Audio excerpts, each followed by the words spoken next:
We bring you the latest updates from the Pna Newsroom. The government has surpassed its revenue targets for 2022. In its year-end report, the Department of Finance said emerging collections from the Bureau of Internal Revenue and the Bureau of Customs have reached 3.2 trillion pesos. It surpassed its full year 2022 Development Budget Coordination Committee target by 2.2%.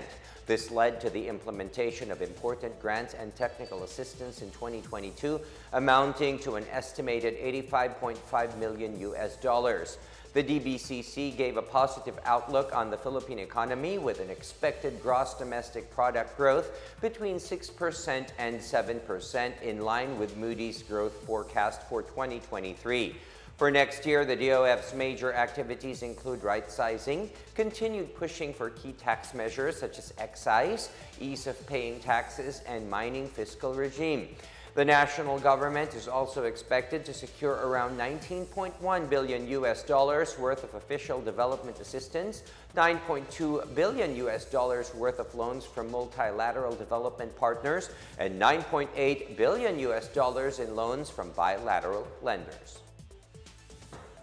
More than 21,000 Filipinos flocked to Malacañang the past week to attend Simbang Gabi and enjoy the Christmas displays.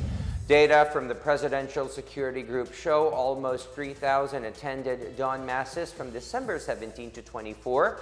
Almost 15,000 visited the Pailaw sa Kalayaan, or the lighting of the giant Christmas tree and lanterns, and some 3,200 visitors went to the Kalayaan grounds on Christmas Day. President Ferdinand R. Marcos Jr. made a surprise appearance after the Christmas Eve Mass, while visitors enjoyed free servings of native delicacies, puto bongbong, bibingka, and hot chocolate drinks.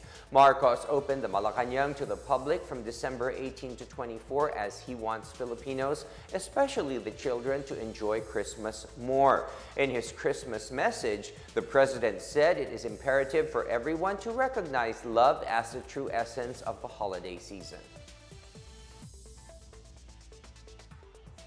The Bureau of Immigration processed close to 32,000 arrivals to the country on Christmas Eve, December 24.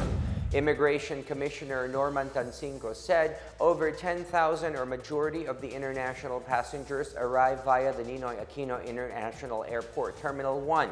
Meanwhile, the BI processed more than 22,000 departures on Christmas Eve. Tancinco assured the public that while long lines are expected, passengers for international travel are processed quickly, especially with the implementation of the e-travel system. He said the increase in travelers is a positive sign that the country's tourism industry is on the rebound. The Department of Social Welfare and Development started relief operations last Christmas in areas in the Visayas and Mindanao affected by flooding. As ordered by President Ferdinand R. Marcos Jr., DSWD field offices in eastern Visayas and northern Mindanao have started distributing family food packs to flood-hit residents. Over 32,000 individuals were reportedly affected by flooding in 6 towns in eastern Samar over the holiday weekend. The DSWD has coordinated with municipal governments for the distribution of 45,000 food packs and 10 million pesos in standby funds. Meanwhile, more than 45,000 individuals were hit by floods in Misamis Oriental, Misamis Occidental, Camiguin, and Bukidnon. 12,000 family food packs and 7.3 million pesos for relief operations. A shear line brought rainfall that caused floods in parts of eastern Visayas, Surigao del Norte, Dinagat Islands, southern Palawan, Zamboanga Peninsula, northern Mindanao, and the rest of Caraga and the Visayas.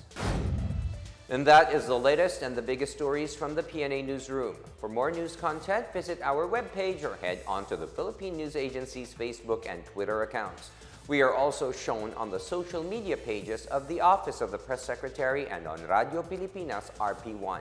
Stay tuned for more news updates. I am William Theo. We tell stories that inspire change.